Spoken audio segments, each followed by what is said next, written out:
The wine glass shattered against the marble floor, before Eleanor Whitfield had even finished her sentence. Every head in the grand dining hall of Harrow Manor turned toward her, and for a moment, the only sound was the echo of crystal breaking on stone. Duke Julian Harrow stood at the head of the table, his face flushed with wine and irritation, his finger pointed directly at her like a weapon. "A woman's place is in the nursery, not an office," he said, his voice carrying across the room with the practiced cruelty of a man who had never once been told no. Eleanor felt every eye in that hall land on her, felt the heat rise in her cheeks, felt 20 years of being underestimated compress into a single unbearable second. She did not cry. She did not storm out. She simply looked at him, tilted her head slightly, and smiled in a way that made the Duke's confidence falter just a fraction, though he would never admit it later. Eleanor Whitfield had been invited to this dinner as a courtesy, nothing more. Her family ran a modest trading house near the docks, a business built by her late father with calloused hands and honest ledgers. She had come tonight not to impress anyone, but because her father's old friend, a merchant named Edmund Clark, had insisted she see how the wealthy conducted their business, so she might one day understand the world she hoped to enter.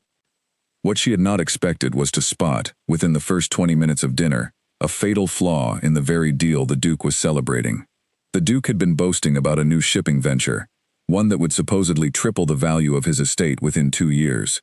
He spoke of partners in the export trade, of contracts already half signed, of profits so certain that only a fool would hesitate.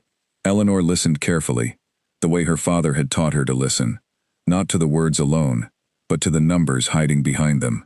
Something did not add up.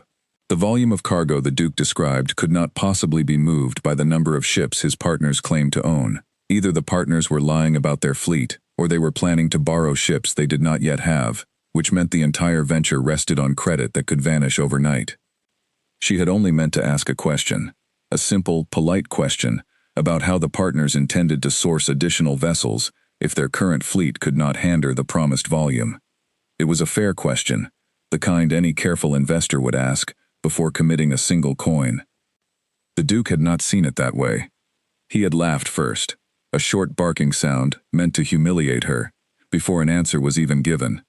Then came the words that would follow him for the rest of his life, though he did not know it yet. "A woman's place is in the nursery, not an office." The other guests laughed too, though some laughed more from nervousness than agreement. Eleanor caught the eye of a young woman across the table, Charlotte Reeves, who gave her the faintest sympathetic nod before looking away, unwilling to draw the Duke's attention herself. Eleanor did not argue. She did not defend herself. She simply folded her napkin, thanked her host for the meal, and excused herself early, claiming a headache that was, in truth, nothing more than the beginning of a plan forming behind her calm expression. Outside the manor, the night air was cool and sharp, a welcome relief after the stuffy heat of the dining hall. Edmund Clark found her waiting by the carriages, his weathered face full of quiet concern. "That was unkind of him," Edmund said, helping her into the carriage. "You do not deserve to be spoken to that way, Eleanor." She sat back against the cushioned seat and let out a slow breath. "I am not upset about being insulted, Edmund. I am upset because he is about to lose a great deal of money, and he refuses to listen to the one person in that room who noticed."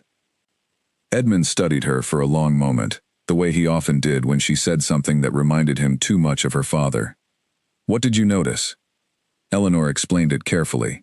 The numbers, the fleet size, the borrowed credit that no one else seemed to question. Edmund listened, without interrupting, his brow furrowing deeper with every detail she laid out. "If you are right," he said finally, "then those partners are either desperate or dishonest, possibly both." "I believe I am right," Eleanor said. "And I believe there is an opportunity hidden inside his mistake."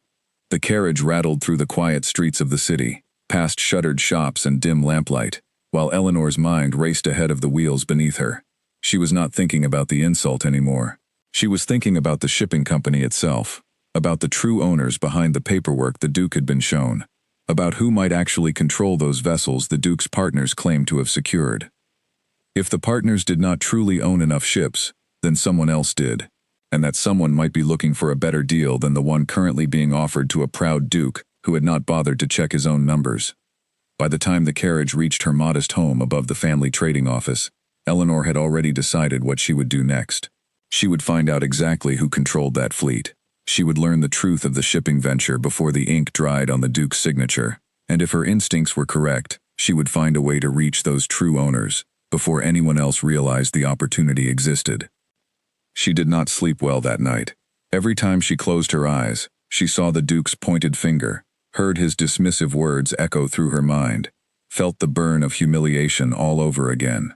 But beneath that burn was something else entirely, something sharper and more useful than anger. It was determination.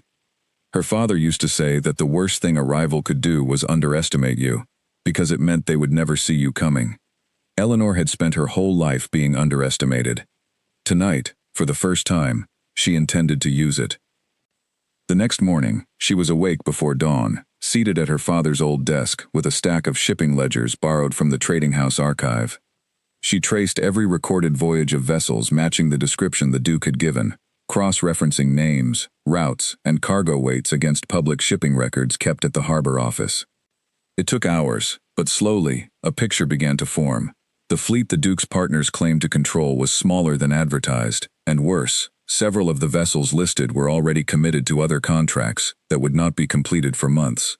The partners had either lied outright or made promises they could not possibly keep. Eleanor sat back in her chair as the full weight of her discovery settled over her. This was not a small miscalculation. This was a house built on sand, and the Duke was preparing to move his entire fortune inside it. She thought of warning him. It would have been the simple thing to do, the polite thing, the thing a woman raised to know her place might have done quietly and without credit. But the Duke had made his feelings about her place quite clear the night before, and Eleanor found she had little interest in saving a man who had insulted her judgment in front of an entire room, simply because he could not stand the idea of a woman being right. There was another option, a better one. If the partners did not truly control the fleet, then the actual ship owners were still available, still looking for the right buyer, still unaware that a Duke's fortune was being dangled in front of them by men who had no real authority to promise it. If Eleanor could reach those ship owners first, she could offer them something real, something honest, something built on numbers that actually added up. It was an audacious idea for a woman with a modest trading house and no title to her name. But audacity, she reminded herself, had never once been the thing standing in her way. It was permission she had been waiting for. And she decided, sitting there in the pale morning light, that she no longer needed anyone's permission at all. She spent the following days quietly gathering information, speaking with harbor clerks who remembered her father fondly, reviewing customs records, and piecing together the true ownership of the fleet in question. Each new fact confirmed what she already suspected. The real power in this deal did not belong to the smooth-talking partners who had charmed the Duke over dinner. It belonged to a small, private shipping family who had been quietly expanding their fleet for years, unnoticed by the aristocratic circles that rarely paid attention to men who worked with their hands. Their name was Fenwick, and they operated out of a modest office near the eastern docks, far from the marble halls where the Duke conducted his business. Eleanor had heard the name mentioned only once before, in passing, by her father, who had always spoken of the Fenwick family with quiet respect. She decided she would meet them herself, without an invitation, without a title, and without the protection of a man's name attached to her request. She would arrive with nothing but the truth and the numbers to prove it. It was, she knew, a risk. The Fenwick family had no reason to trust a stranger who arrived unannounced claiming to understand their business better than the wealthy investors already pursuing them. But Eleanor had learned something valuable from watching the Duke's mistake unfold. Confidence without evidence was worthless. Evidence without confidence went unheard. She intended to bring both. That evening, as she prepared her papers for the meeting she had not yet secured, a note arrived at her door. It was from Charlotte Reeves, the young woman who had offered her that small, sympathetic nod at dinner. The note was brief, almost hesitant in its wording, but its message was clear enough. "I overheard something you should know," it read. "The partners the Duke is dealing with are also speaking with a second buyer, someone with far more resources than you. If you intend to move, you must move quickly." Eleanor read the note twice, then folded it carefully and placed it inside her desk drawer. The window of opportunity she had imagined was narrower than she had thought. Somewhere out there, A second, wealthier buyer was already circling the very deal she hoped to claim for herself. She would have to move faster than she had planned, faster than seemed reasonable, faster than anyone would expect from a woman who, only 2 nights earlier, had been told her place was in the nursery and not the office. Eleanor rose from her desk, walked to the window, and looked out over the darkened rooftops of the city, where somewhere beyond the chimneys and church spires, the Duke was likely still congratulating himself on a deal that was quietly falling apart beneath him. She allowed herself one final moment of satisfaction at the thought, then turned back to her papers. There was work to do, and very little time left to do it.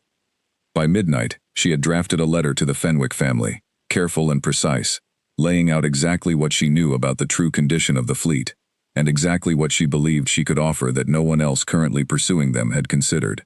She did not exaggerate, she did not flatter, she simply presented the truth, clearly and without apology, the same way she had tried to speak at the Duke's dinner table before he cut her off.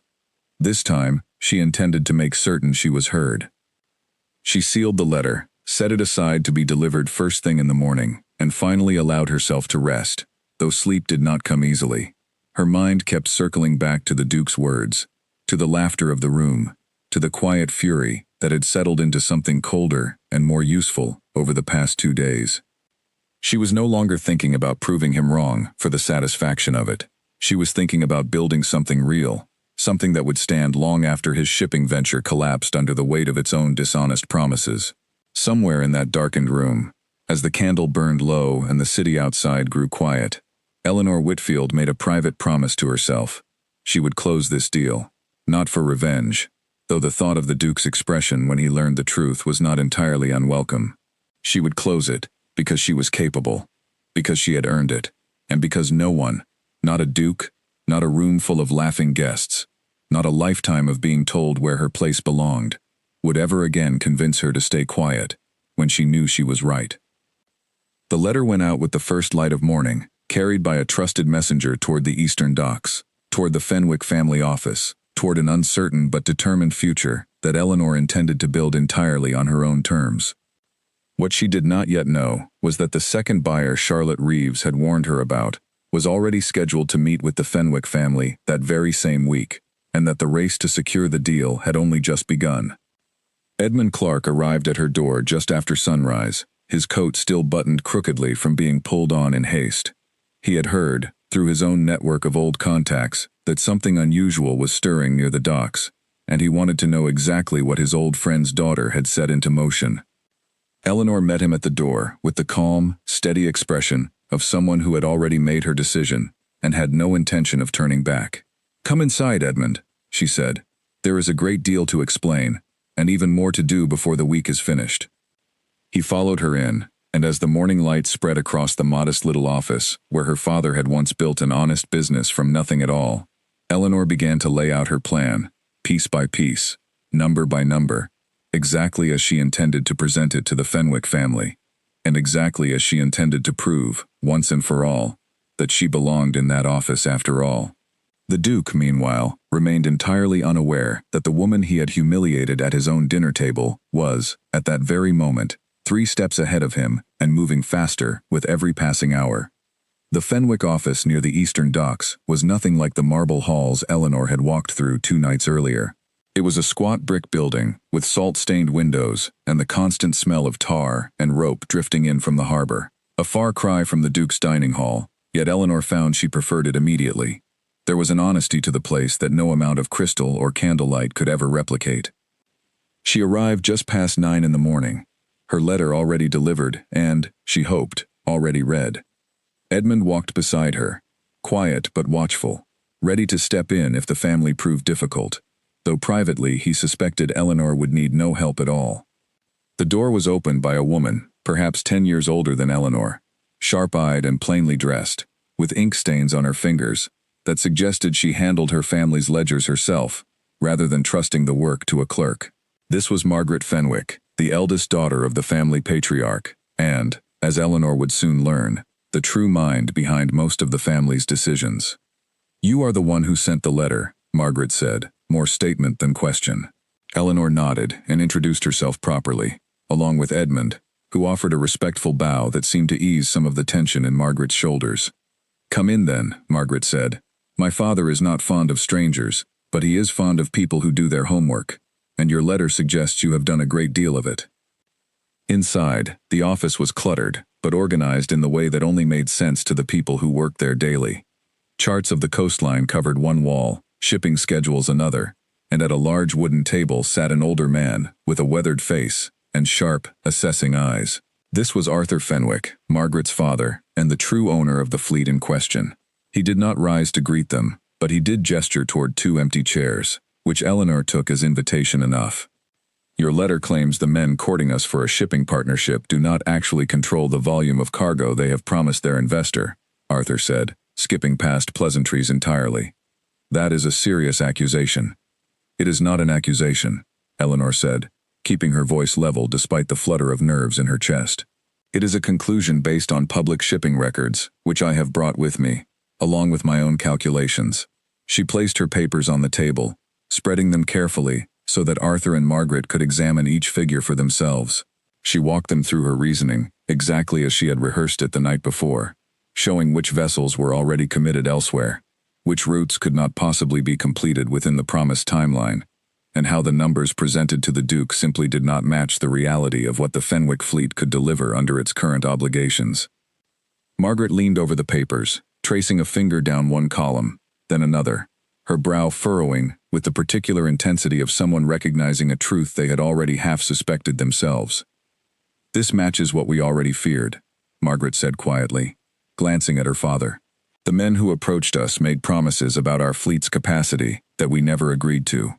Arthur said nothing for a long moment, studying Eleanor with an expression she could not quite read. Then he asked the question she had been waiting for.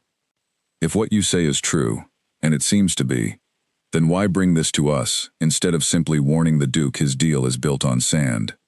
Eleanor met his gaze evenly. "Because the Duke was not interested in hearing the truth from me," she said. "And because I believe your family deserves a partner who understands your actual capacity, rather than investors who will promise your ships to more cargo than they can carry, and leave you to answer for the failure when it finally collapses." A faint smile crossed Arthur's face, the first sign of warmth since they had entered the room. "That is a fair answer," he said, "and an honest one. Though I should warn you, you are not the only interested party who has come to us this week." Eleanor's stomach tightened, though she kept her expression steady. She had expected this, thanks to Charlotte's warning, but hearing it confirmed directly still carried a weight she had not fully prepared for. "There is a second buyer," Margaret confirmed. "A merchant named George Milton, representing a consortium of investors with considerably more capital than a single trading house could offer. He is scheduled to meet with us in 3 days." Eleanor absorbed this information carefully, her mind already working through the implications. 3 days was not much time, but it was enough, if she moved quickly and carefully. "May I ask what Mr. Milton is offering?" she said, "if the question is not too forward." Arthur exchanged a glance with his daughter before answering. "He is offering a very large sum for exclusive rights to our fleet's capacity over the next 2 years, he said, "considerably more than what the Duke's partners were offering, and likely more than your trading house could match in raw capital." Eleanor had known this possibility existed, but confirmation still landed like a weight in her chest. She did not have the capital to outbid a wealthy consortium, not on her own, not with her modest trading house's limited resources. If this deal came down to who could offer the largest sum of money, she would lose before she had even truly begun.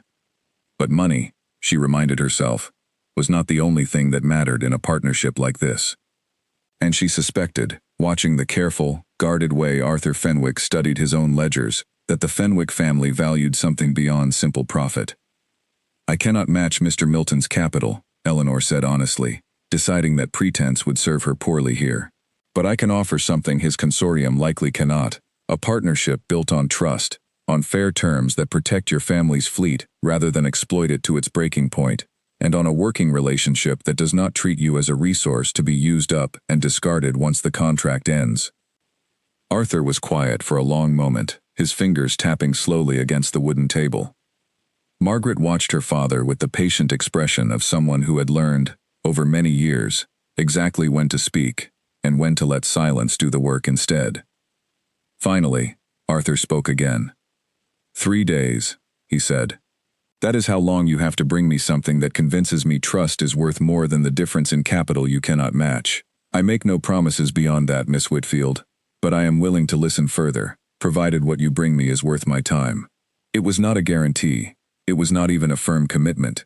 But it was a door left open, and Eleanor understood, walking out of that cluttered brick office with Edmund at her side, that an open door was more than she had walked in with, and more than most people would have expected her to earn against a wealthy consortium's offer. 3 days, he said. That is not much time to raise anything close to a competing offer, Eleanor. I am not trying to compete on money, Eleanor said, already walking briskly back toward the carriage.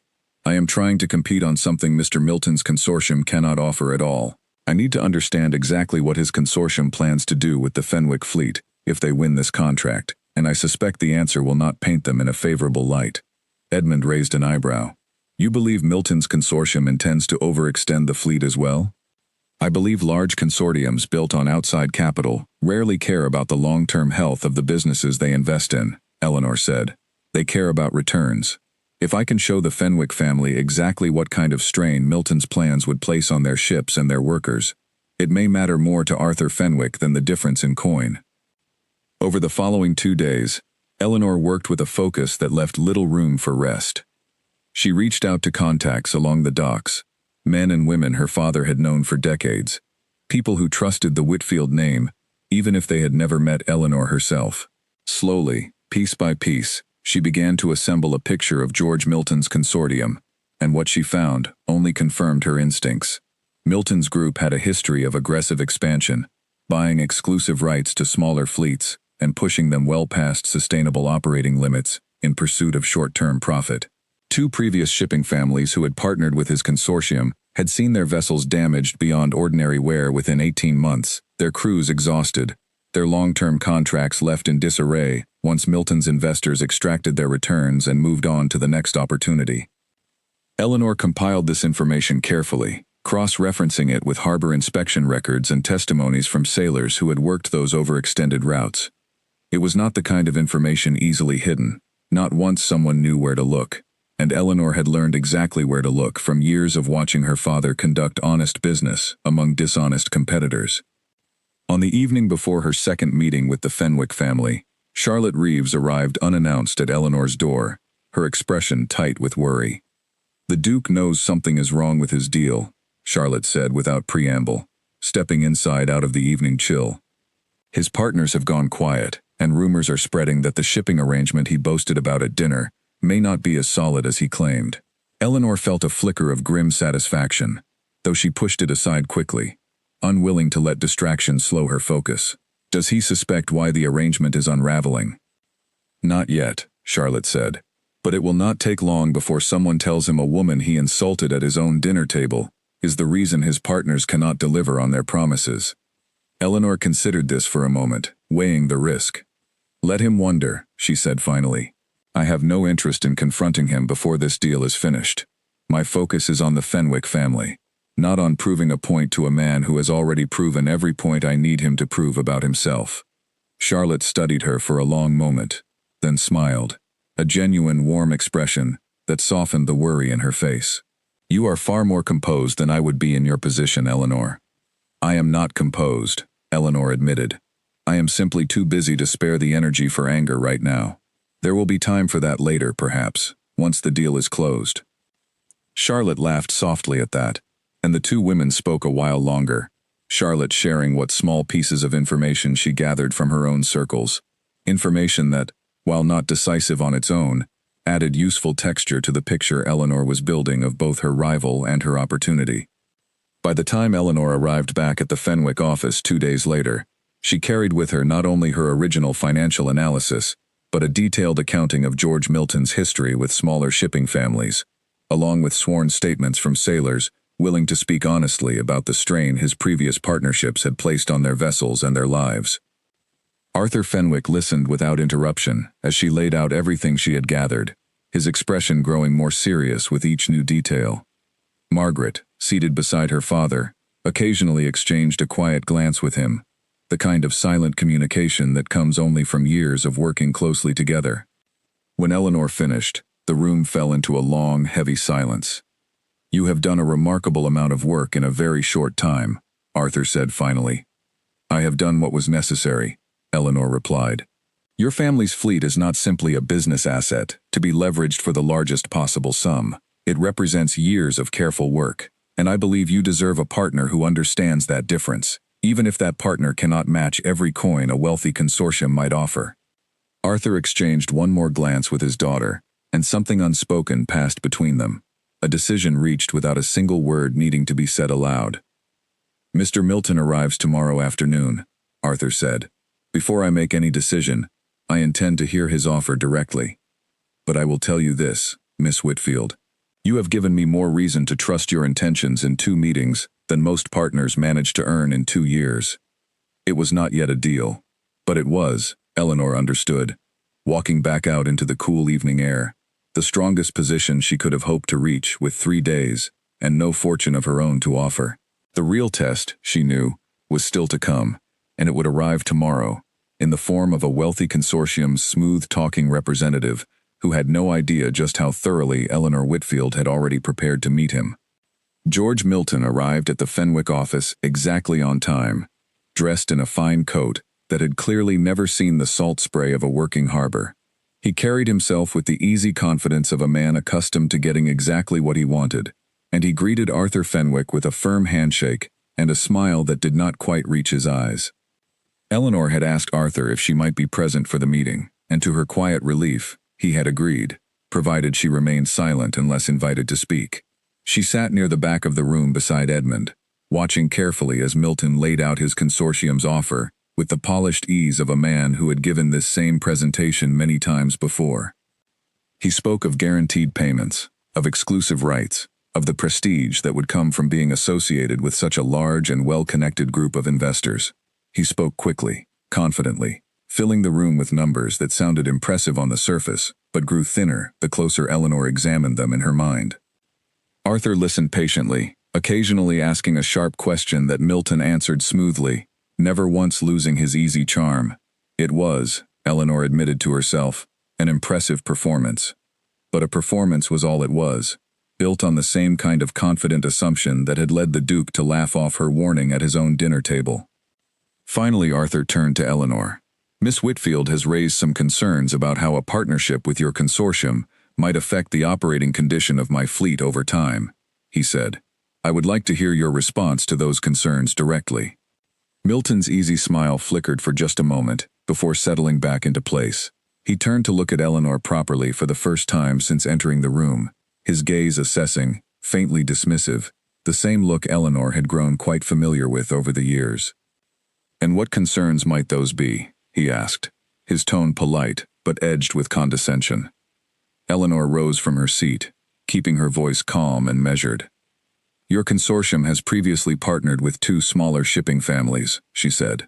"In both cases, the vessels involved were pushed beyond sustainable operating limits within 18 months, resulting in significant damage, exhausted crews, and long-term contracts left in disarray once your investors extracted their returns." Milton's expression cooled considerably, though he kept his composure. "Those situations were more complicated than a simple summary suggests," he said.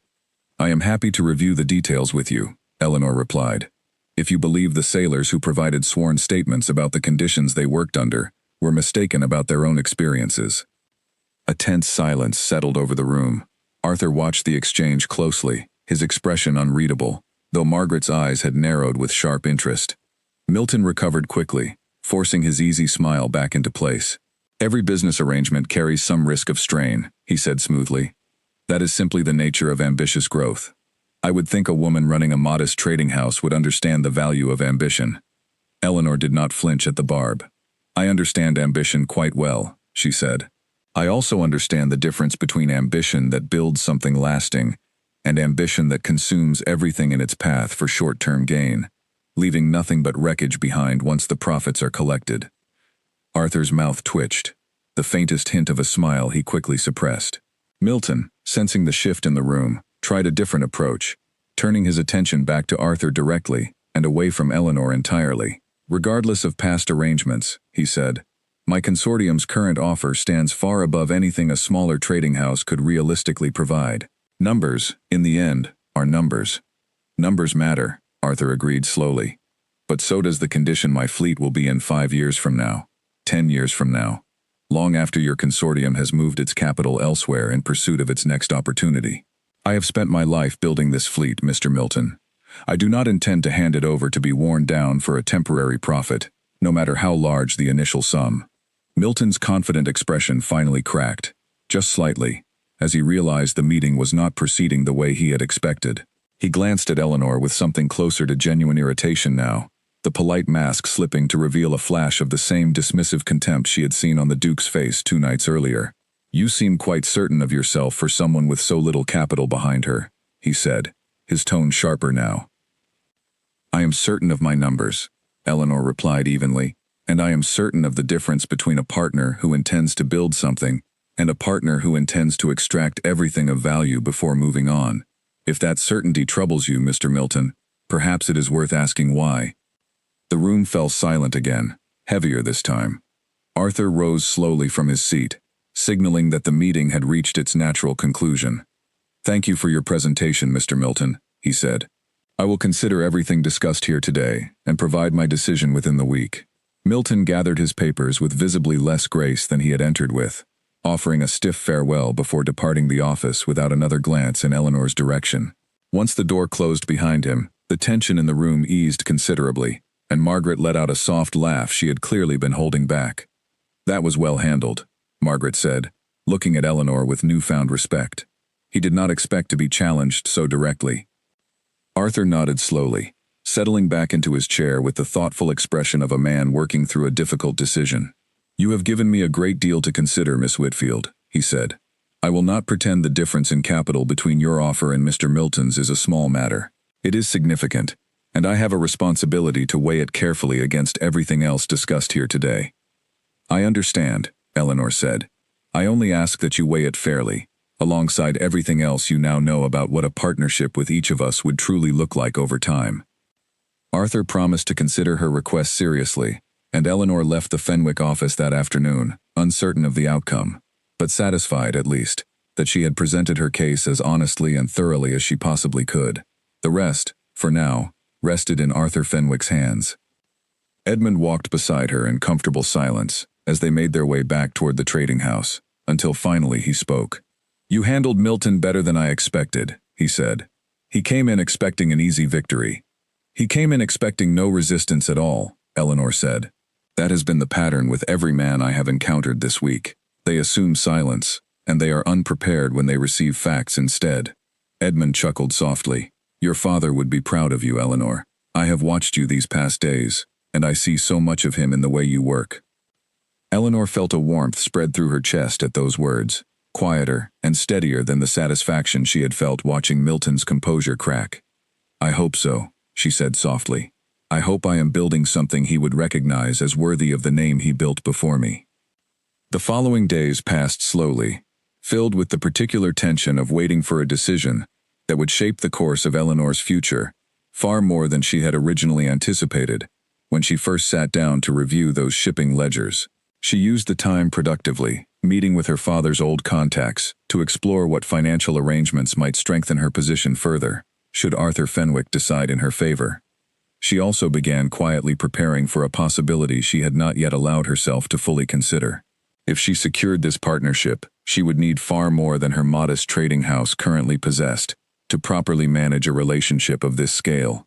She would need investors of her own, people willing to trust her judgment enough to provide the additional capital necessary to make her offer competitive against consortiums like Milton's in the future. It was Edmund who suggested the solution, over a quiet dinner 3 days into their wait. There are others like myself, he said, old friends of your father who remember his honesty fondly, and who have watched with interest as word spreads of what you accomplished this week. Several have already asked whether you might be interested in additional backing. Eleanor considered this carefully. I do not want backers who expect to control my decisions, she said. I have seen enough this week of what happens when outside capital cares more about extraction than partnership. Then we shall find backers who understand the difference, Edmund said simply. There are more honest men in this city than you might currently believe, Eleanor. You have simply not had reason to meet them until now. Word of Eleanor's confrontation with Milton had indeed begun to spread through certain circles, carried by Charlotte Reeves and a handful of others who found the story of a young trading house owner challenging a wealthy consortium representative too compelling not to share. Eleanor found herself, somewhat to her own surprise, gaining a quiet reputation among the more practical-minded members of the city's business community, people who valued careful judgment over inherited titles and polished charm. On the fourth day of waiting, a messenger arrived at Eleanor's door with a letter bearing the Fenwick family seal. Her hands trembled slightly as she broke it open, and Edmund, who had arrived moments earlier for their usual morning discussion, watched with barely contained anticipation as she read.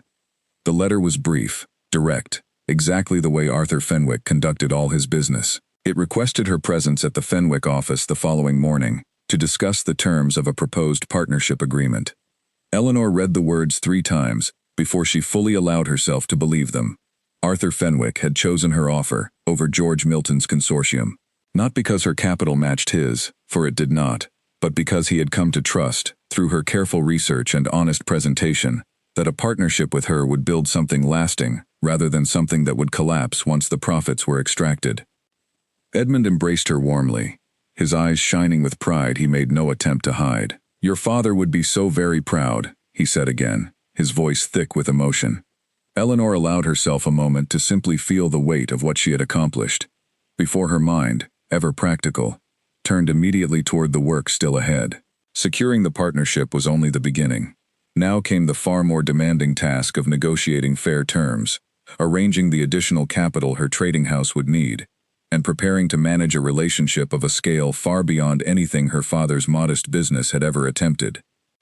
She had 3 days before the Duke's own deal, already crumbling beneath the weight of his partner's broken promises, would fully collapse. 3 days to finalize her own arrangement before word of the true state of affairs reached him, and set into motion whatever desperate response a wounded and humiliated Duke might attempt next. She did not yet know how close that collision was about to become, nor how completely her success and his failure were about to intertwine in front of the very same social circles that had laughed along with him at his dinner table only days before. The morning of the negotiation arrived colder than expected, a thin mist rolling off the harbor and settling over the rooftops of the eastern docks. Eleanor dressed carefully, choosing practical clothing over anything ornamental, understanding that today's meeting would be judged entirely on the strength of her preparation, rather than the impression of her appearance. Edmund met her outside her home before dawn, carrying a leather satchel filled with additional documents they had spent the previous evening finalizing together. Beside the financial projections and shipping schedules, Eleanor now carried something new, a list of potential investors from her father's old network who had expressed genuine interest in backing her venture, on terms that respected her authority rather than seeking to override it. "You seem calmer than I expected," Edmund observed as they walked toward the carriage. "I have done everything within my power to prepare," Eleanor said. "Whatever happens today, I will know I gave this my complete effort. That knowledge steadies me more than confidence in the outcome ever could." The Fenwick office looked much the same as it had on her previous visits, cluttered and practical, filled with the honest evidence of a working business, rather than the polished emptiness of the Duke's dining hall. Arthur greeted her at the door himself this time, a gesture of respect that Eleanor did not fail to notice. Margaret joined them at the wooden table, along with a third figure Eleanor had not met before, a stern-looking man introduced as the family's longtime legal advisor, present to ensure any agreement reached today would properly protect both parties. "We will need to discuss several matters carefully," Arthur began, once everyone had settled.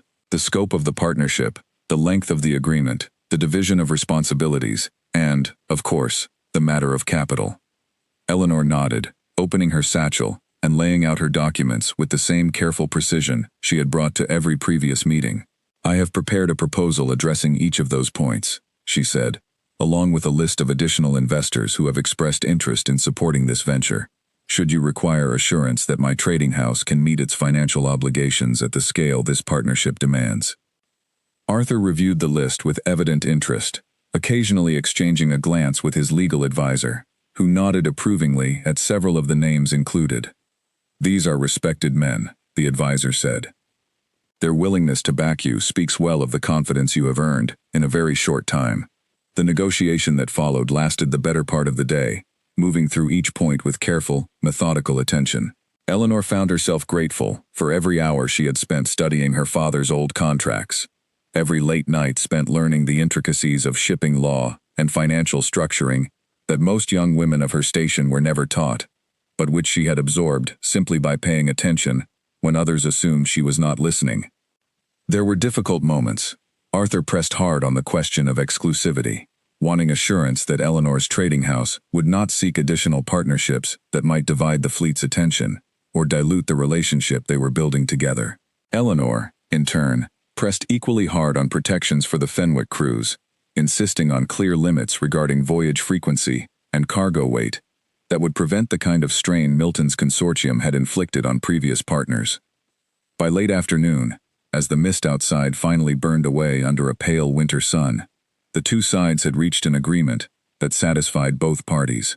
It was not a perfect arrangement, no negotiation ever produced one, but it was fair, built on mutual respect, rather than the extraction Eleanor had warned against, and both Arthur and Eleanor seemed genuinely satisfied as the legal advisor began drafting the formal contract language. "We will need several days to finalize the paperwork properly," the advisor said. "But barring any unforeseen complications, I see no reason this agreement should not proceed to signing within the week." Eleanor felt a wave of relief wash over her, though she kept her expression composed, understanding that a verbal agreement, however promising, was not yet a signed contract. There was still work to be done, still details to finalize, still the ever-present possibility that something unexpected might yet disrupt everything she had built over the past several days. As she prepared to leave the office that evening, Margaret walked her to the door, lingering a moment longer than necessary. "May I ask you something?" Margaret said quietly, once they were out of earshot of the others. "Of course," Eleanor replied. "Why did you truly pursue this?" Margaret asked. "You could have simply warned the Duke of his mistake and let the matter end there. Instead, you built an entirely new partnership from nothing, against considerable odds. What drove you to take such a risk?" Eleanor considered the question carefully before answering. "I was told, quite directly, that my place was in the nursery and not the office," she said. "I could have accepted that judgment quietly, as I imagine many expected me to. Instead, I decided to prove, as thoroughly as I possibly could, exactly how wrong that judgment was, not for the satisfaction of proving anyone wrong, though I admit that holds some appeal, but because I believe I am capable of building something meaningful, and I refuse to let anyone else's narrow view of my place convince me otherwise." Margaret smiled, a genuine warm expression. "I am glad you did," she said. "My father does not extend trust easily, Miss Whitfield, but I believe he has found in you a partner worth that trust. I hope this proves to be the beginning of something lasting for both our families." Eleanor returned the smile, feeling, for the first time since that humiliating dinner, a sense of genuine hope rather than mere determination. "As I do," she said. The following days passed in a blur of preparation, as Eleanor worked closely with Edmund and her newly secured investors to ensure her trading house was properly positioned to fulfill its obligations under the agreement taking shape with the Fenwick family. There were financial arrangements to formalize, additional staff to hire, and 100 small details that demanded her constant attention. Amid this flurry of activity, news began reaching Eleanor from various corners of the city regarding the Duke's own unraveling situation. His partners, unable to deliver on the promises they had made regarding the shipping venture, had grown increasingly evasive, offering excuses that satisfied no one, least of all a Duke who had staked considerable pride and capital on their assurances. Charlotte Reeves visited again, bringing fresh details of the growing scandal within the Duke's social circle. "He has begun asking pointed questions," Charlotte reported, sitting across from Eleanor in the small parlor above the trading house. "His partners cannot explain why the fleet capacity they promised no longer seems to exist. Whispers are spreading that someone else secured an agreement with the actual ship owners before his deal could be finalized." "Does he know who?" Eleanor asked, though she suspected she already knew the answer would come eventually, regardless of how carefully she tried to keep her involvement quiet for now. "Not yet," Charlotte said, "but it will not remain a secret much longer. This city thrives on gossip, Eleanor. and a story this compelling will not stay hidden for long. A woman he humiliated at his own dinner table, quietly outmaneuvering him in the very deal he mocked her for questioning. When that story finally reaches him in full, I imagine his reaction will be considerable. Eleanor absorbed this information thoughtfully. She had known, from the very beginning of this endeavor, that the truth would eventually surface. She had simply hoped to have her own agreement fully secured before that moment arrived, giving the Duke no opportunity to interfere or attempt some desperate, last-minute maneuver to salvage what remained of his failing venture. "Let him find out," she said finally. "There is little he can do now that was not already set into motion the moment his own partners failed to deliver on their promises. My agreement with the Fenwick family stands on its own merit, regardless of what he thinks or says about how it came to be." Charlotte studied her friend with evident admiration. "You have changed since that dinner," she observed. "There is a steadiness in you now that was not there before. Or perhaps it was always there, simply waiting for the right moment to reveal itself." Eleanor considered this observation carefully. "Perhaps both are true," she said. "I believe the steadiness was always within me, inherited, I think, from my father, who never once let the doubts of others shake his confidence in his own honest work. But I also believe that dinner, humiliating as it was, gave that steadiness a purpose it had not yet found before. Sometimes it takes a moment of genuine insult to reveal exactly what a person is truly capable of, once properly provoked." The formal contract between Eleanor's trading house and the Fenwick shipping family was finalized 6 days after the initial negotiation, signed in the same cluttered office where the entire arrangement had first taken shape. Arthur Fenwick shook Eleanor's hand warmly upon completion, a gesture that carried far more weight than any polished pleasantry the Duke's dining hall had ever offered. "You have earned this partnership through honest work and careful judgment," Arthur said, as the final documents were sealed. "I look forward to seeing what we build together in the years ahead." "As I do," Eleanor replied, feeling the full weight of the accomplishment settle over her, mixed with a growing awareness that the truth of her involvement could no longer remain hidden much longer.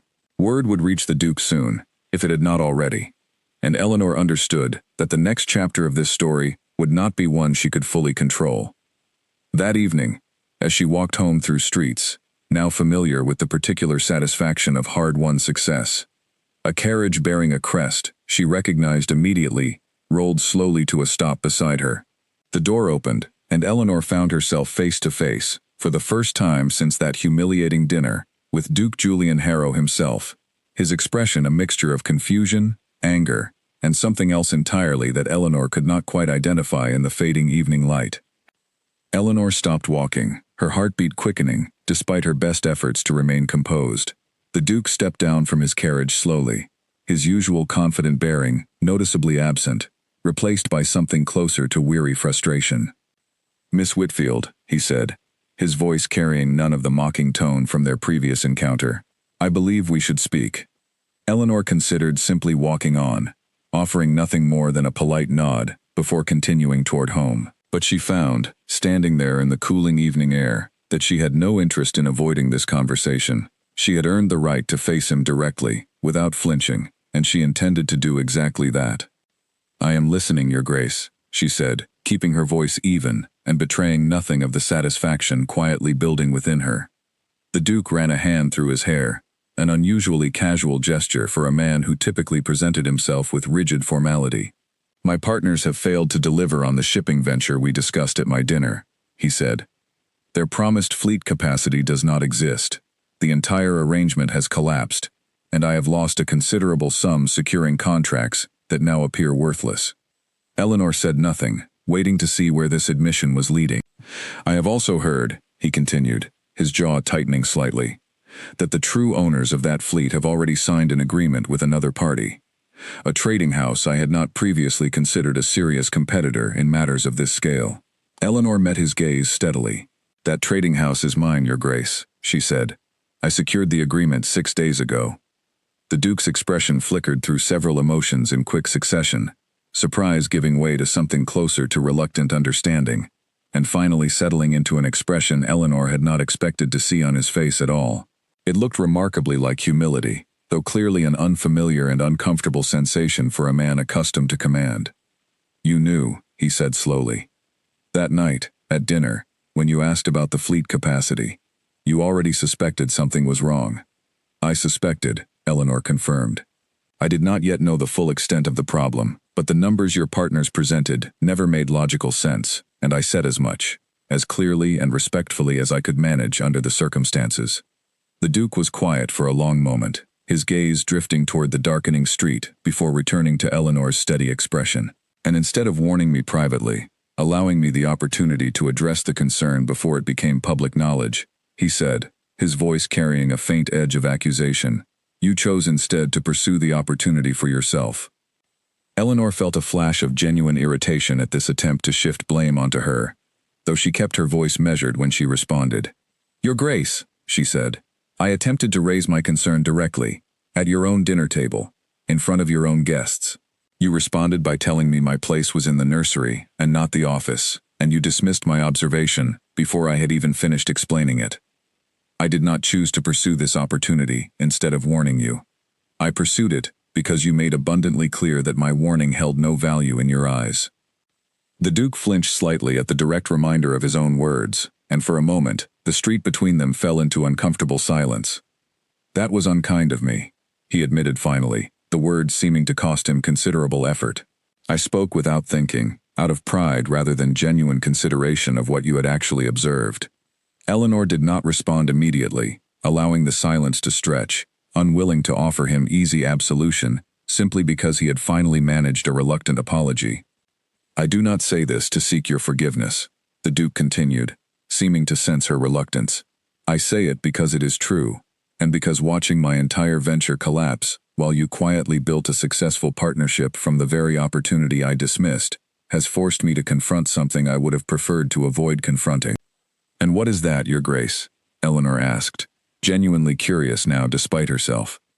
"That my judgment, which I have always trusted without question, was badly mistaken," he said.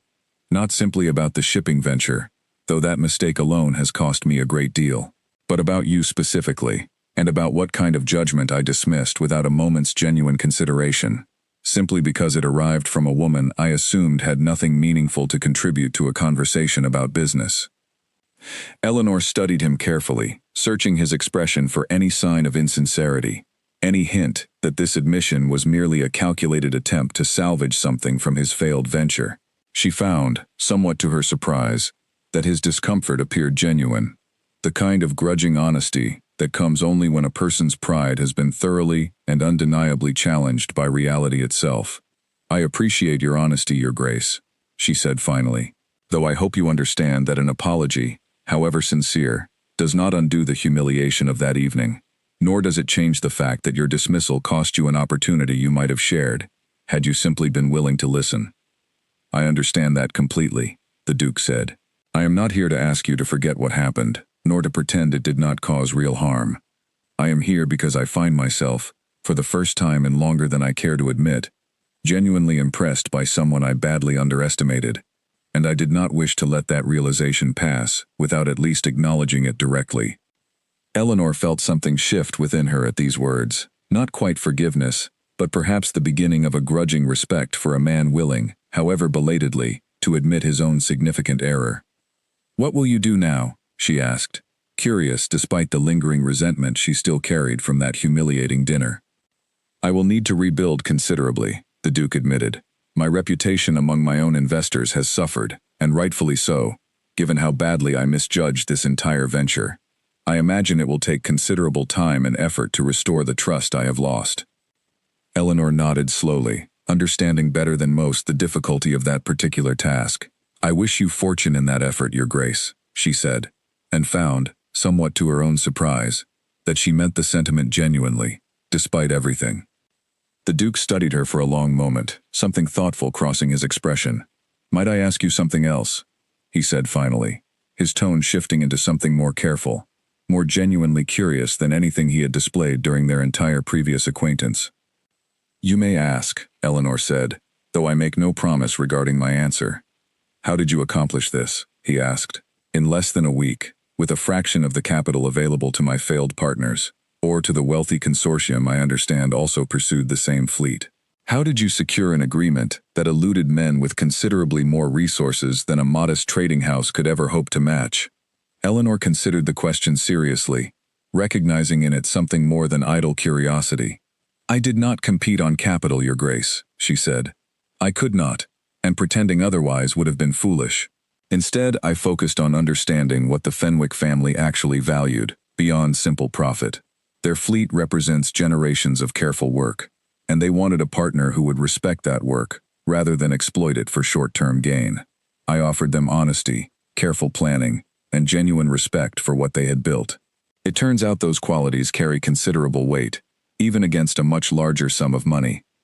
The Duke absorbed this explanation thoughtfully, and Eleanor noticed, with some surprise, that he seemed to genuinely be listening this time, rather than simply waiting for his turn to speak or dismiss her observations entirely. "That is a lesson I suspect I needed to learn considerably earlier in my own career," he admitted. "I have always assumed that sufficient capital could resolve any negotiation. It seems I was mistaken about that as well." The evening had grown fully dark around them now, the street lamps casting warm pools of light along the cobblestones. Eleanor found herself, somewhat unexpectedly, in no particular hurry to end this conversation, despite everything that had brought them to this unusual moment of shared honesty. "I should let you continue home," the Duke said finally, seeming to sense the lateness of the hour himself. "Thank you for speaking with me tonight, Miss Whitfield. I did not expect such patience from you, given everything that transpired between us." "I did not expect to offer it," Eleanor admitted honestly, "but I find I would rather address difficult conversations directly than avoid them out of resentment. My father taught me that much, at least." "He sounds as though he was a wise man," the Duke said. "He was," Eleanor replied simply. The Duke bowed slightly, a gesture of genuine respect, rather than the empty formality he had displayed during their first encounter. "Good evening, Miss Whitfield," he said. "I imagine our paths will cross again, given the circles we both now find ourselves moving within." "I imagine they will," Eleanor agreed.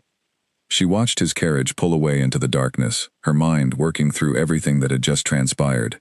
She had expected anger from him, perhaps even an attempt at retaliation once he learned the full truth of her involvement. She had not expected genuine humility, nor the strange, unfamiliar sense of respect that had settled over their conversation by its conclusion. Walking the remaining distance home, Eleanor found herself reflecting on how quickly circumstances could shift when a person refused to accept the limitations others tried to place upon them. 2 weeks earlier, she had been dismissed as unfit for serious business discussion, told directly that her place belonged elsewhere. Tonight, she had negotiated as an equal, not only with the Fenwick family, but with the very Duke who had once mocked her ambition in front of an entire room of laughing guests. The work, she knew, was far from finished. Managing this new partnership would demand considerable effort in the months ahead, and she suspected there would be other challenges, other doubters, who would need to be convinced of her capability all over again.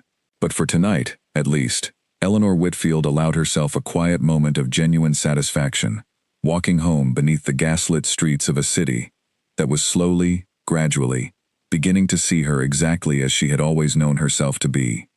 The weeks that followed brought a steady rhythm of work, unlike anything Eleanor had experienced before. Her trading house, once a modest operation handling small local contracts, now found itself managing the logistics of an entire shipping partnership, coordinating routes, cargo schedules, and payments across a scale her father had never lived to see. Edmund became an invaluable presence during this period, helping Eleanor establish proper systems for tracking every voyage, every shipment, every payment, flowing between her trading house and the Fenwick family. Margaret Fenwick, too, proved an unexpectedly close collaborator, the two women developing a genuine friendship built on mutual respect and shared dedication to seeing the partnership succeed. The first several voyages under the new arrangement proceeded smoothly, cargo delivered on schedule, crews well rested and properly compensated, exactly the kind of sustainable operation Eleanor had promised Arthur Fenwick during their negotiations. Word of the partnership's early success began spreading through the city's business circles, and Eleanor found herself receiving invitations to meetings and gatherings she would never have been considered for, only a month earlier. Charlotte Reeves visited often during this period, delighting in every new development, and gradually introducing Eleanor to a wider circle of acquaintances who valued genuine competence over inherited status. Among them was a young merchant named Oliver Bancroft, whose family had built considerable wealth through honest textile trading, and who quickly became an enthusiastic supporter of Eleanor's growing venture. "You have accomplished something remarkable," Oliver told her one evening, during a gathering hosted by Charlotte's family. "Most people in this city talk endlessly about ambition, yet accomplish very little of substance. You have simply gone and done the work, without waiting for anyone's permission or approval." Eleanor appreciated the sentiment, though she remained cautious, aware that success of this magnitude rarely went unchallenged for long. Her instincts, as it turned out, were well-founded. The trouble began quietly, as trouble often does, with a series of minor delays, affecting several shipments along routes that had previously run without complication. At first, Eleanor assumed simple bad fortune, the kind of ordinary setback any shipping operation occasionally encountered. But as the delays continued, accumulating into a pattern that seemed increasingly deliberate rather than coincidental, her concern grew considerably.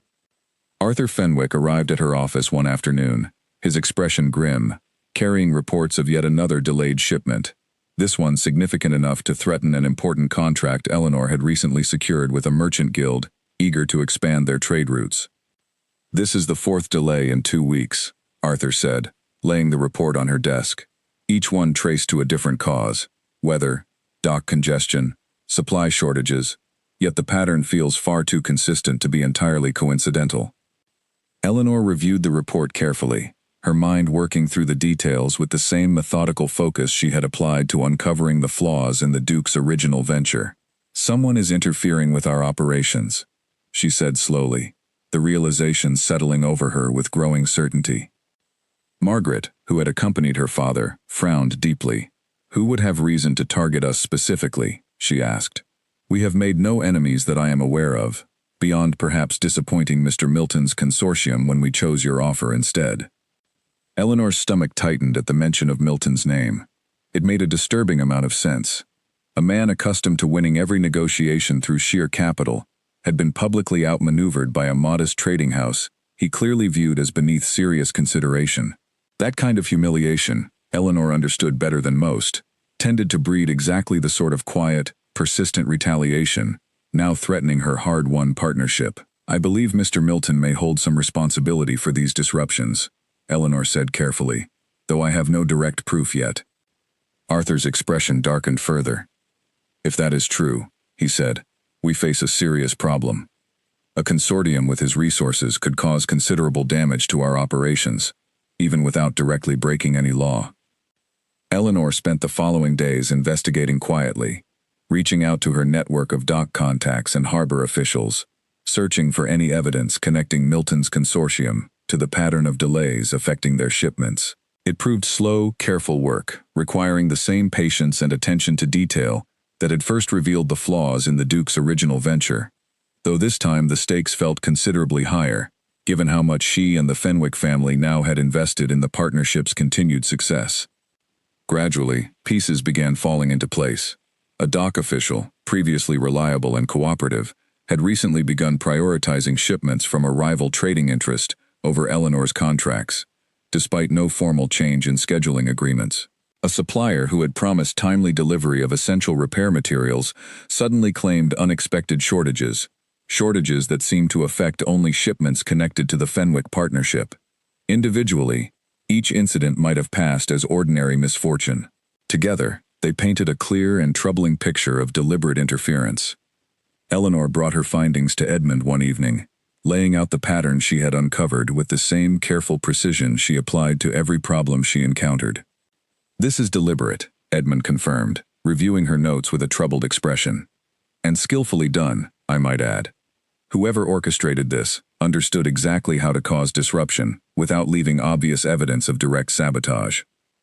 "Milton has the resources and the motivation," Eleanor said.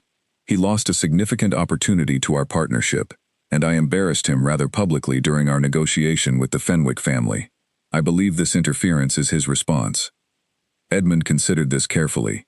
"Proving it will be difficult," he warned. "Men like Milton rarely leave direct evidence connecting themselves to actions of this kind. What do you intend to do?" Eleanor thought about this question for a long moment, her mind already working through possibilities. "I do not need definitive proof to protect our operations," she said finally. I simply need to remove the vulnerabilities he is exploiting. If our shipments no longer depend on officials and suppliers who can be quietly influenced against us, his interference loses its power entirely. Over the following 2 weeks, Eleanor worked tirelessly alongside Margaret and Arthur to restructure their operational dependencies, establishing new relationships with dock officials known for their integrity, securing alternative suppliers for essential materials, and building redundancy into their scheduling systems that would prevent any single point of interference from causing significant disruption again. It was demanding, exhausting work, requiring long hours and constant vigilance, but gradually, the pattern of delays began to diminish. Shipments once again proceeded on schedule, and the Merchant Guild contract Eleanor had worried about losing was successfully fulfilled, strengthening, rather than damaging her trading house's growing reputation for reliability. Throughout this period, Eleanor remained careful never to directly accuse Milton of wrongdoing, understanding that without concrete proof, such an accusation would accomplish little beyond generating unnecessary conflict. Instead, she focused entirely on building an operation resilient enough that his interference, whatever form it took, could not meaningfully threaten her success. It was Charlotte who eventually brought her the piece of information that finally confirmed her suspicions beyond doubt. During a social gathering, Charlotte had overheard a conversation between two of Milton's associates, discussing quite openly, and rather carelessly, their employer's frustration at the failure of his efforts to disrupt Eleanor's partnership with the Fenwick family. "He believes you outmaneuvered him unfairly," Charlotte reported, clearly still frustrated on Eleanor's behalf, as though presenting honest information about his own consortium's troubled history counts as unfair tactics. Eleanor absorbed this confirmation with a strange mixture of vindication and weariness. "It is unsurprising," she said.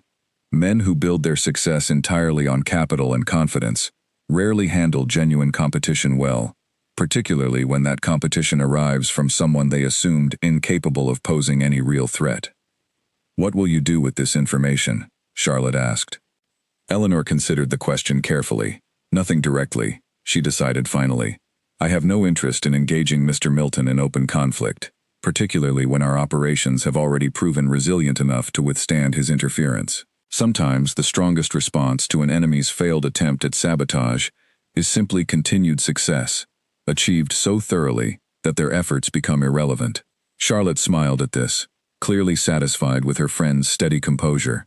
"You truly have become remarkable, Eleanor," she said. "I remember the woman who left that dinner quietly humiliated, and I look at you now, calmly outmaneuvering wealthy consortiums and dismissive dukes alike, and I can hardly believe it is the same person." "Perhaps it is not entirely the same person," Eleanor reflected. "That evening changed something in me, Charlotte. I do not know that I would have found this particular strength within myself, had I never been forced to confront just how little some people believed I was capable of." As the weeks continued, and her partnership with the Fenwick family grew increasingly successful, despite Milton's failed interference, Eleanor found herself reflecting often on how completely her circumstances had shifted since that humiliating dinner. She was no longer simply the daughter of a modest trading family, dismissed and overlooked by wealthier, more established figures in the city's business community. She had become someone whose judgment carried genuine weight, someone whose name appeared alongside respected merchants and shipping families in conversations about the city's most promising ventures. Yet even as her success grew, Eleanor remained keenly aware that the true test of everything she had built still lay ahead. The partnership with the Fenwick family, while successful thus far, was still young, still vulnerable to unforeseen challenges. And somewhere in the city, she suspected, both Milton and the Duke continued watching her progress with considerable interest, each processing her success in their own very different ways. The letter arrived on a gray morning, delivered by a formal courier, whose stern expression told Eleanor, before she had even broken the seal, that its contents would not bring good news. It came from a legal office representing a group of investors she did not recognize, claiming that her trading house's partnership with the Fenwick family violated an earlier, previously undisclosed agreement regarding exclusive rights to a portion of the fleet's shipping capacity. Eleanor read the letter twice, her heart sinking, with each pass through the dense legal language. If the claim held any merit, it threatened to unravel the entire partnership she had worked so tirelessly to build, potentially exposing both her trading house and the Fenwick family to significant financial penalties. She summoned Edmund immediately, and together they reviewed every document related to the original agreement, searching for any indication of a prior arrangement that might explain this sudden claim. They found nothing, no record, no mention, no evidence whatsoever that such an agreement had ever existed. "This is fabricated," Edmund said finally, though his expression remained troubled. "But fabricated claims can still cause considerable damage if not addressed quickly and properly. Legal disputes of this nature can drag on for months, during which our shipments may be tied up in complications, and our reputation could suffer regardless of the claim's ultimate merit." Eleanor felt a familiar tightness building in her chest, the particular pressure of watching something she had built with tremendous effort, suddenly threatened by forces beyond her immediate control. "Who is behind this?" she asked, though she suspected she already knew the answer. It took less than a day of careful investigation to confirm her suspicion. The group of investors named in the legal claim traced back, through several layers of intentionally obscured ownership, to George Milton's consortium. Having failed to disrupt her operations through quiet interference, Milton had apparently decided to escalate his campaign into something far more direct and dangerous. Eleanor brought the news to Arthur and Margaret Fenwick immediately, laying out everything she had discovered, with the same careful precision she applied to every challenge she faced. "This is a serious escalation," Arthur said grimly, once she had finished explaining. "A fabricated legal claim, even one without genuine merit, can still cause considerable delay and expense to fight properly. Milton clearly intends to make our partnership costly enough that we begin to regret ever choosing you over his consortium." Margaret's expression had hardened into something fierce and determined. "Then we fight it properly," she said. "We have done nothing wrong, and I refuse to let a man's wounded pride threaten everything my family has built, simply because he cannot accept losing a fair negotiation." Eleanor appreciated Margaret's determination, though she understood the practical challenges ahead would require more than simple resolve. Legal claims, however baseless, still demanded proper documentation, careful argument, and considerable time and expense to properly dismiss. If Milton's strategy involved exhausting their resources through prolonged legal conflict, rather than winning on genuine merit, they would need to respond with equal strategic care. "I will need to secure proper legal representation," Eleanor said, "and gather every piece of documentation proving our agreement was legitimate and free of any prior conflicting arrangement." Arthur nodded firmly. "I will cover the cost of legal representation for both our interests," he said. "This threatens my family's fleet as much as your trading house, and I have no intention of allowing Milton's fabricated claims to succeed simply because he assumes we lack the resources to fight properly." Over the following days, Eleanor worked closely with a respected legal advisor recommended by Edmund, a careful, meticulous man named Henry Dawson, who had built his reputation defending honest merchants against exactly this kind of predatory legal maneuvering. Henry reviewed every document related to the original Fenwick agreement, cross-referencing dates, signatures, and prior correspondence to build an airtight case demonstrating that no legitimate prior claim to the fleet's capacity had ever existed. The work was exhausting, requiring long hours poring over legal documents and historical shipping records, searching for any potential vulnerability Milton's consortium might attempt to exploit. Eleanor found herself working late into the night on multiple occasions, fueled by determination and the growing awareness that everything she had built over the past several weeks now hung in a delicate balance. During this tense period, an unexpected visitor arrived at her office. Duke Julian Harrow, whom Eleanor had not seen since their conversation on the darkened street weeks earlier, appeared one afternoon, his expression serious and purposeful. "I have heard about the legal claim against your partnership," he said, once Eleanor had invited him inside. "I believe I may be able to help."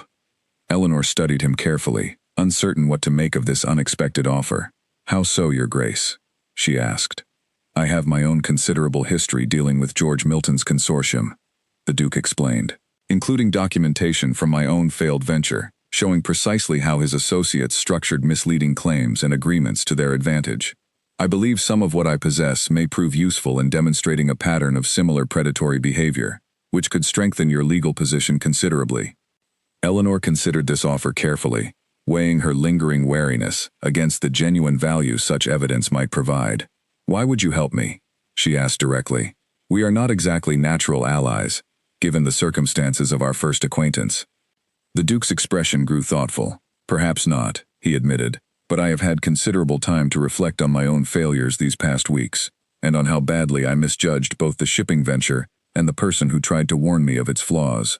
Helping you now feels, in some small way, like an attempt to make amends for that earlier mistake. Beyond that, I confess I have little sympathy remaining for Mr. Milton's consortium, given how thoroughly his associates deceived my own partners during our failed negotiation. Eleanor accepted his offer of assistance, and the documentation he provided proved genuinely valuable, revealing a clear pattern of misleading legal tactics employed by Milton's consortium across multiple previous business disputes. Combined with Henry Dawson's meticulous defense of the Fenwick Agreement's legitimacy, the case against Milton's fabricated claim grew considerably stronger with each passing day.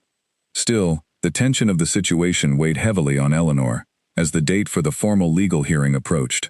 She understood that even a strong case carried no absolute guarantee of success, particularly against a consortium with Milton's considerable resources and experience navigating exactly this kind of legal conflict.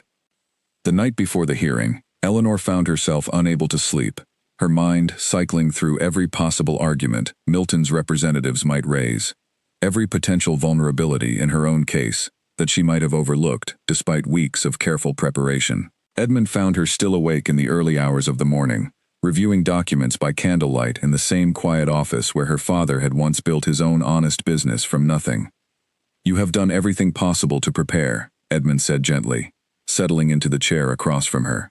"Whatever happens tomorrow, you have fought this battle with the same integrity your father would have shown, facing an opponent who relies entirely on deception and intimidation rather than honest competition."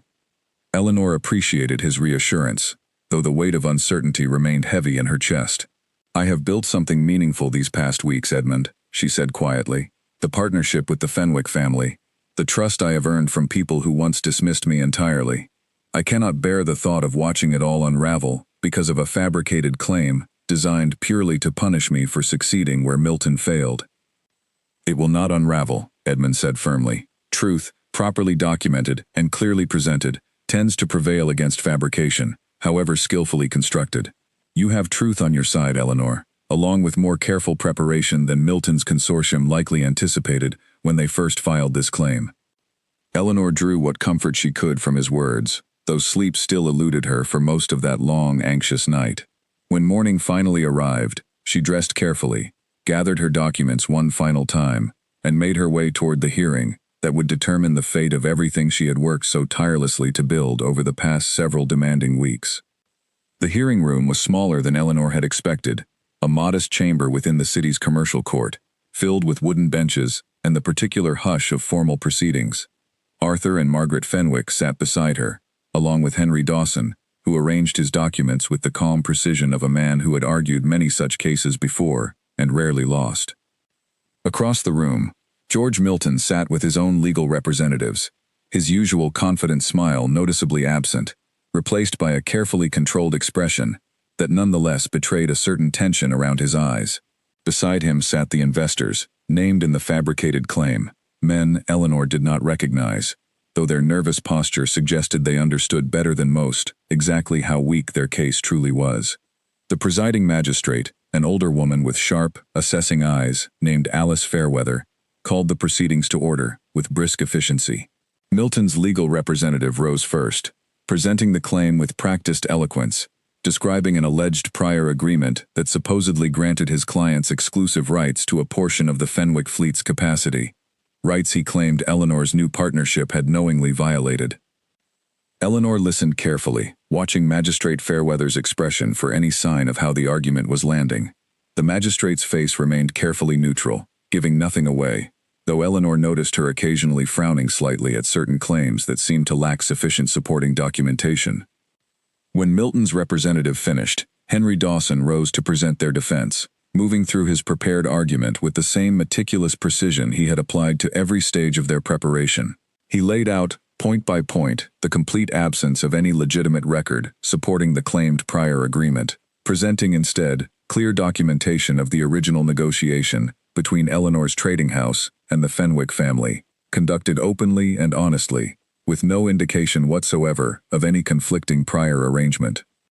Then, carefully and deliberately, Henry introduced the additional evidence the Duke had provided, documentation revealing a clear pattern of similarly fabricated claims employed by Milton's consortium in previous business disputes, each following a remarkably similar structure to the current claim against Eleanor's partnership. A murmur passed through the small gathering as this evidence was presented, and Eleanor watched Milton's careful composure begin to crack, his jaw tightening as Henry methodically dismantled the credibility of his claim before the entire room. Magistrate Fairweather reviewed the presented evidence with obvious care, occasionally asking pointed questions of both sides, questions that grew increasingly difficult for Milton's representative to answer satisfactorily as the hearing progressed. When Milton's representative attempted to explain away the pattern of similar claims as mere coincidence, the magistrate's expression made clear she found the explanation considerably less than convincing. After several hours of careful argument and evidence review, Magistrate Fairweather finally called the hearing to a close, announcing that she would review all submitted documentation thoroughly before rendering her formal decision within the week. It was not the immediate resolution Eleanor had hoped for, but Henry assured her, as they gathered their documents to leave the chamber, that the magistrate's pointed questions during the hearing suggested a decision favorable to their position. She saw through his argument entirely, Henry said confidently, once they were outside the courthouse. The pattern of prior fabricated claims proved decisive, I believe. Milton's representative had no adequate response to that evidence, and Magistrate Fairweather is known for her careful attention to exactly that kind of pattern. Eleanor felt a cautious relief begin to settle over her, though she remained wary of celebrating too early, given how much still rested on the magistrate's forthcoming decision.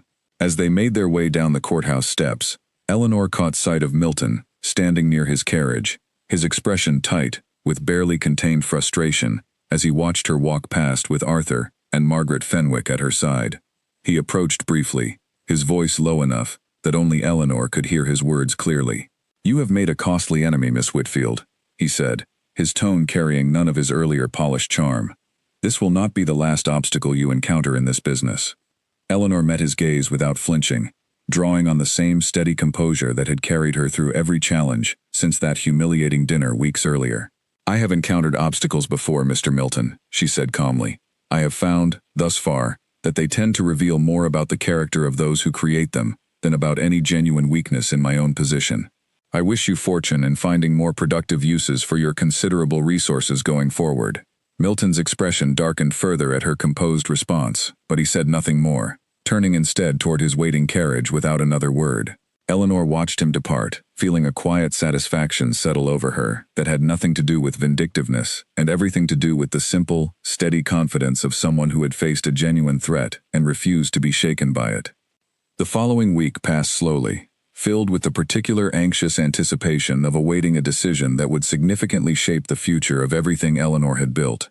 She continued managing her trading house's daily operations as best she could, though her mind frequently drifted toward the pending verdict and the uncertain future it would determine. Charlotte Reeves visited often during this period, offering companionship and distraction during the long, tense days of waiting. Oliver Bancroft, too, proved a steady source of encouragement, occasionally joining Eleanor and Charlotte for quiet dinners, where business talk was deliberately set aside in favor of lighter conversation, a welcome respite from the constant weight of uncertainty. Finally, 7 days after the hearing, a formal letter arrived from the commercial court, bearing Magistrate Fairweather's official decision. Eleanor's hands trembled slightly as she broke the seal, Edmund watching anxiously from across her desk as she unfolded the document and began to read. The magistrate's decision was thorough and unambiguous. She had found no credible evidence supporting Milton's consortium's claimed prior agreement, and had further noted, in unusually direct language for a formal legal document, the troubling pattern of similarly fabricated claims employed by the same consortium in previous disputes.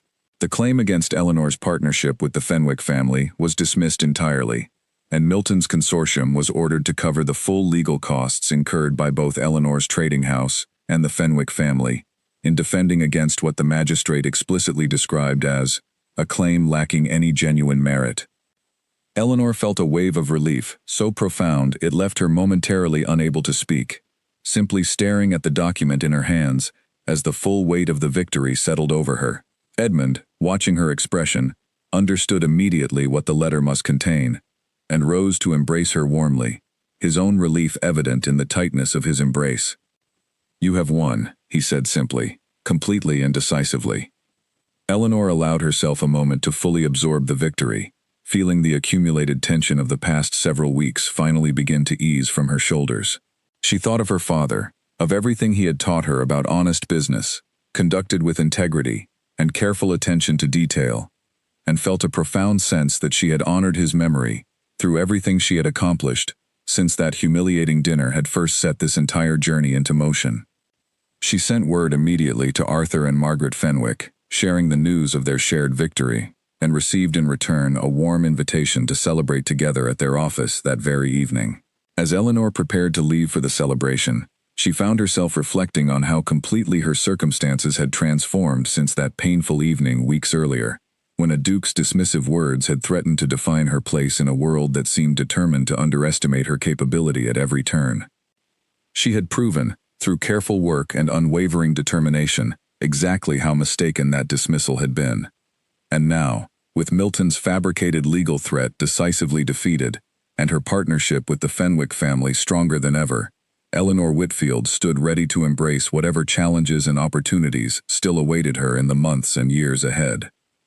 News of the court's decisive ruling spread quickly through the city's business circles, carried along the same channels of gossip and conversation that had once mocked Eleanor's ambition after that humiliating dinner. This time, however, the story carried an entirely different tone. It was no longer whispered as an amusing anecdote about a duke's sharp dismissal of an overreaching young woman. It had become, instead, a story of remarkable achievement, told with genuine admiration by people who valued competence and integrity over inherited titles and empty confidence. Eleanor found herself, in the weeks following the ruling, increasingly sought after by merchants and investors eager to associate themselves with her growing reputation. Her trading house, once a modest operation struggling to compete against wealthier, more established interests, had transformed into one of the city's most respected shipping partnerships, known for fair dealing, reliable delivery, and the kind of careful, honest business practice that Arthur Fenwick had come to value above any competing offer of raw capital. The partnership with the Fenwick family continued to flourish, expanding gradually as new opportunities arose, each pursued with the same careful attention to detail that had defined Eleanor's approach from the very beginning. Margaret Fenwick had become not only a valued business partner but a close friend, the two women frequently meeting to discuss both operational matters and the simple pleasures of shared conversation over tea, a friendship neither had anticipated when Eleanor first arrived unannounced at their cluttered office near the Eastern Docks. George Milton's consortium, meanwhile, suffered considerably from the public exposure of their fabricated legal claim. Several of his previous business partners, learning of the pattern revealed during the hearing, quietly withdrew from their own arrangements with his consortium, wary of associating themselves with a reputation now tarnished by clear evidence of predatory tactics. Milton himself largely withdrew from the city's business circles for a time, his once considerable influence diminished by the very deception he had employed in an attempt to punish Eleanor for her earlier success. Eleanor felt no particular satisfaction in Milton's decline, understanding that his downfall had been entirely of his own making, a consequence of choices he alone had chosen to pursue.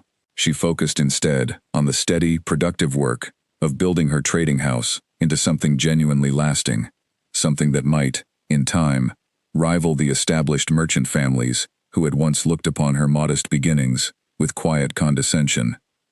Duke Julian Harrow, too, continued his own slow process of rebuilding, though his path proved considerably more difficult than Eleanor's rapid rise. His reputation among his fellow investors had suffered significantly from the failed shipping venture, and he found himself, for the first time in his privileged life, needing to work genuinely hard to rebuild trust that had once come to him effortlessly, simply by virtue of his title.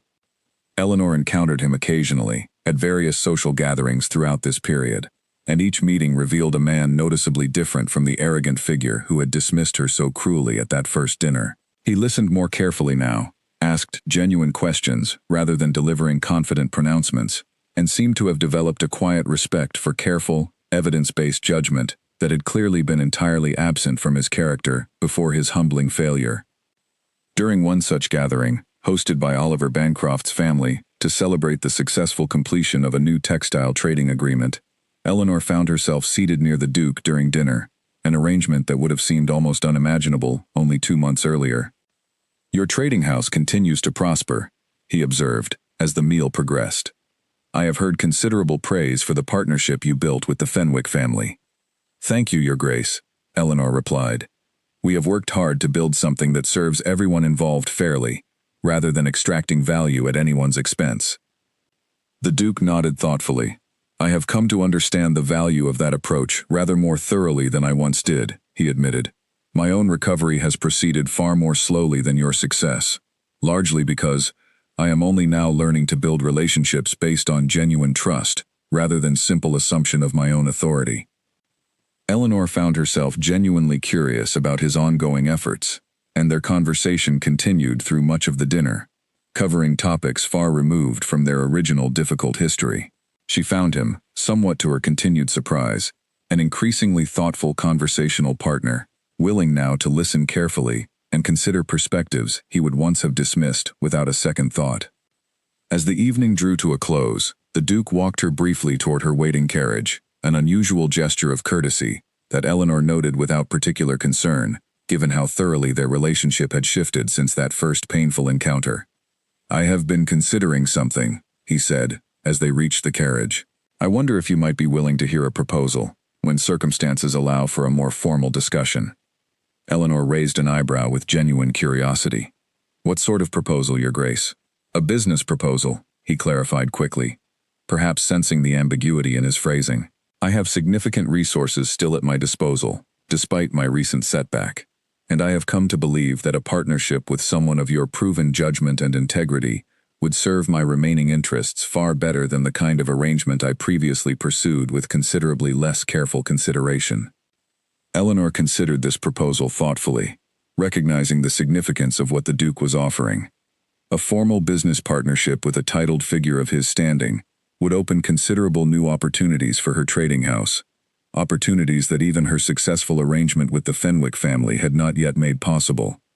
"I would be willing to hear such a proposal," she said finally, "though I would want to understand clearly what terms you have in mind, and I would insist on the same principles that have guided every partnership I have built thus far: fair terms, honest dealing, and genuine respect for the judgment of everyone involved, regardless of title or capital." "Those terms seem entirely reasonable," the Duke said, a faint smile crossing his face, the first genuine warmth Eleanor had seen from him since their earliest, more difficult acquaintance. "I would expect nothing less, given everything I have learned about how you conduct your business." They agreed to meet formally the following week, to discuss the details more thoroughly, and Eleanor departed that evening with a great deal to consider. The prospect of partnering with the very man who had once so publicly humiliated her carried a certain complicated weight, though she found, upon careful reflection during the carriage ride home, that her hesitation stemmed less from lingering resentment and more from the practical consideration of whether such a partnership genuinely served her trading house's continued growth and independence. She discussed the matter carefully with Edmund over the following days, weighing the potential benefits of the Duke's considerable resources and connections against the importance of maintaining the fair, honest business practices that had defined her success thus far. "He seems genuinely changed," Edmund observed, after Eleanor had described their recent conversation in detail. "Though genuine change of that magnitude, in a man raised his entire life to expect deference and authority, deserves careful verification, rather than immediate trust." Eleanor agreed entirely with this assessment. "I have no intention of extending trust simply because he has offered a few thoughtful words and a formal apology," she said. "Any partnership we build, should we build one at all, will require the same careful negotiation and clear protective terms I insisted upon with the Fenwick family. I have worked too hard building something meaningful to risk it on assumptions of changed character, however genuine that change might currently appear." With this careful, measured approach firmly in mind, Eleanor prepared for her upcoming meeting with the Duke, determined to approach the negotiation with exactly the same rigorous attention to detail and fair dealing that had carried her successfully through every challenge since that painful evening when his dismissive words had first set her entire remarkable journey into motion. The formal meeting took place in a modest room within the Duke's estate, chosen deliberately, he explained, over the grand dining hall where their acquaintance had first begun so painfully. Eleanor arrived with Edmund at her side, along with a careful set of proposed terms she had spent considerable time preparing, ensuring every provision protected her trading house's independence, while still allowing for genuine mutual benefit from the partnership under discussion. The Duke greeted them with none of the arrogant formality that had characterized their first meeting, instead offering a genuine warmth that had clearly developed through his weeks of humbling reflection. They settled around a simple wooden table, considerably less ornate than the setting of that first fateful dinner, and began working through the details of the proposed arrangement with careful, methodical attention. The negotiation proved far smoother than Eleanor had anticipated, largely because the Duke, true to his recent transformation, listened genuinely to her concerns and adjusted his proposals accordingly, rather than attempting to assert authority through simple force of title or capital. Where he had once dismissed her judgment without a moment's consideration, he now actively sought her perspective, asking thoughtful questions and genuinely weighing her responses before offering his own thoughts in return. "I want this arrangement built the way you built your partnership with the Fenwick family," he said at one point, as they worked through the finer details of profit distribution and decision-making authority. "Fair, honest, and mutually respectful. I have learned, rather painfully, the cost of building relationships any other way." By the end of the afternoon, they had reached an agreement that satisfied both parties, one that provided Eleanor's trading house with access to the Duke's considerable resources and connections, while preserving her complete independence in operational decisions, and maintaining the fair, principled business practices she had insisted upon from the very beginning of her remarkable journey. As they finalized the last details, the Duke paused, setting aside his papers to speak more personally. "I owe you a debt I can never fully repay," he said quietly, "not simply for the business success this partnership may bring, but for the lesson you taught me, however painfully learned, about the value of genuine judgment, regardless of who offers it. I dismissed you that evening, because I could not imagine a woman possessing insight I myself had overlooked. That assumption cost me dearly, and I am grateful, in a strange way, that it did, because it forced me to become someone considerably better than the man who spoke those thoughtless words at my own dinner table." Eleanor considered his words carefully, recognizing the genuine growth they represented. "I appreciate hearing that, Your Grace," she said, "though I would ask that you extend this same respect not only to me, but to every person whose judgment you might otherwise be tempted to dismiss, based on assumptions about their place in the world. I was fortunate enough to have the resources and connections to prove my capability despite your dismissal. Many others facing similar dismissal never receive that same opportunity." The Duke nodded slowly, absorbing this observation with evident seriousness. "That is a fair challenge," he said. "I will endeavor to remember it in every future dealing I undertake." Their partnership, once formalized, proved successful beyond even Eleanor's careful expectations, opening new opportunities for her trading house, while never once compromising the fair, principled foundation upon which she had built everything since that painful dinner weeks earlier. Her reputation continued to grow, not simply as a successful businesswoman, but as someone whose judgment and integrity had become genuinely respected across the city's business community, regardless of gender, title, or inherited wealth. Months later, Eleanor stood once more within a grand dining hall, though this time the invitation had come as an honored guest, rather than a dismissed afterthought. The gathering celebrated the successful completion of a major new venture, one that combined the resources of her trading house, the Fenwick family's shipping fleet, and the Duke's considerable connections into an arrangement that had already begun reshaping how the city's merchant community approached partnership and collaboration. Margaret Fenwick stood beside her throughout the evening, along with Charlotte Reeves and Oliver Bancroft, close friends who had supported her through every challenge since that first difficult confrontation. Edmund, too, remained a constant presence, his pride in Eleanor's remarkable journey evident in every warm glance he offered throughout the celebration. As the evening progressed, Eleanor found herself reflecting on the remarkable distance she had traveled since that humiliating dinner months earlier, when a Duke's dismissive words had threatened to define her place in a world seemingly determined to underestimate her capability. She had refused to accept that limitation, choosing instead to prove, through careful work and unwavering determination, exactly what she was truly capable of achieving. The Duke approached her at one point during the celebration, raising his glass in a quiet, private toast between the two of them, separate from the larger festivities surrounding their shared success. "To judgment properly valued," he said simply, "regardless of who offers it." Eleanor raised her own glass in return, feeling the full weight of everything she had built settle over her with quiet, steady satisfaction. "To judgment properly valued," she agreed. She thought, in that moment, of her father, of the honest business he had built through careful, principled work, and of the legacy she had honored and expanded, far beyond anything he might have imagined possible during his own lifetime. She thought too of that painful evening months earlier, of the Duke's cruel dismissal, and the laughter that had filled the room at her expense, and she felt, finally, that the story those events had begun was now properly and completely her own. She had not needed the Duke's approval to succeed. She had not needed anyone's permission to prove her capability. She had simply done the work, carefully and honestly, refusing to let anyone else's narrow assumptions about her place in the world define the boundaries of what she was truly capable of achieving. And as the celebration continued around her, filled with the warm conversation and genuine respect of people who had once doubted her entirely, Eleanor Whitfield understood, with quiet and complete certainty, that her place had never been in the nursery at all. It had always been exactly where she now stood, building something lasting and meaningful through her own careful judgment, her own unwavering determination, and her own remarkable capability, proven entirely on her own terms.